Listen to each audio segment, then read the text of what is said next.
Oke, halo teman-teman. Kita kan masuk pada author ya. Jadi author kan tadi udah mengirim ya, mengirimkan artikel, kemudian seorang jurnal manager itu mendelegasikan seorang editor, editor kemudian melakukan editing template, ngecek template-nya bagaimana sesuai atau tidak, lalu dia ngirimkan secara substansinya ke seorang reviewer.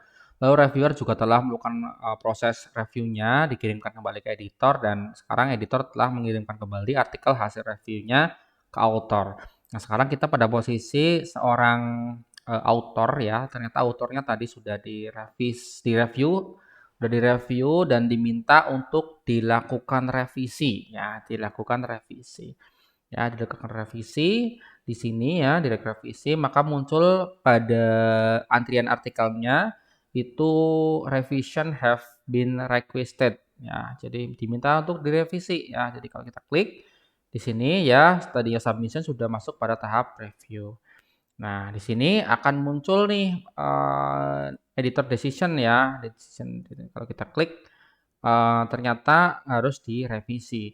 Nah, apa yang harus direvisi? Ya, untuk direvisi itu kita bisa ngelihat pada reviewer attachment-nya ya. Kita bisa ngelihat hasil reviewnya apa aja gitu. Kalau bingung teman-teman boleh menambahkan diskusi ya di sini. Nah, tapi kalau teman-teman sudah terbiasa dengan OJS ya, maka pilih di sini. Diklik dulu reviewnya ya. Di sini kita melihat hasil revisinya apa aja yang harus direvisi. Misalnya adalah kita disuruh menambahkan 3 peneliti di sini, lalu jelaskan kontribusinya apa, lalu tambahkan informasi dari mana. Ini ada 3 yang harus direvisi, maka kita tinggal buka kembali artikel yang akan kita revisi di sini, yang di sini.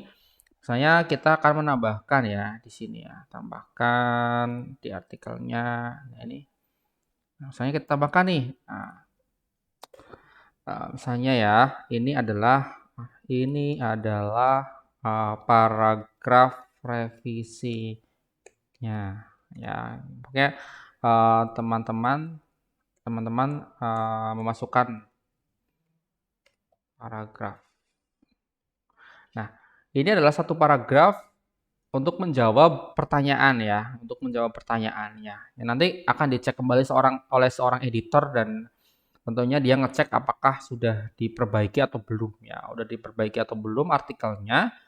Ada 3 poin, maka akan ada 3 yang akan dicek. Misalnya di sini tadi ya diminta data ya, misalnya data berasal dari ini ya. Nah, sebagainya.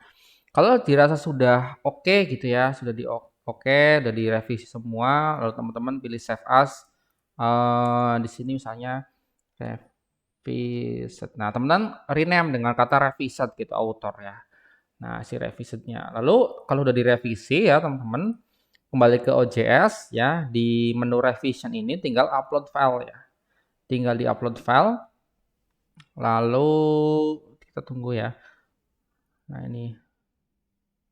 Nah, ini tinggal di artikel text, lalu pilih yang revision ya tadi ya. Nah, ini. Nah, ini ya. Oke. Oke, jadi kita akan berikan nama berbeda ya. Misalnya ini,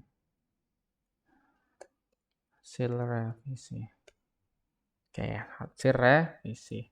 Kita di menu revision, upload file, artikel, ya, di sini, artinya ya. Ya, di artikelnya telah ditambahkan nih, ya, share author telah melakukan mengirimkan kembali hasil revisi. Ya, begitulah caranya kurang lebih hasil revisinya sudah ditambahkan. Nah, ada kalanya kita memang tadi ada menu opsi ya untuk direview ulang oleh reviewer itu kebijakan dari editor ya. Tapi kalau misalnya ternyata hasil revisinya tuh minor-minor, mungkin cukup satu tahap saja di ronde pertama. Tapi untuk jurnal-jurnal yang baik itu biasanya sampai ronde kedua gitu ya. Ronde kedua, ketiga, keempat itu bisa kalau misalnya memang banyak yang harus diklarifikasi ya teman-teman ya. Tapi ini sebagai contoh saya hanya menambahkan satu untuk ronde satu ya. Oke ya, terima kasih. Nanti kita akan lihat kembali, proses editor melihat apa yang sudah direvisi. Oke.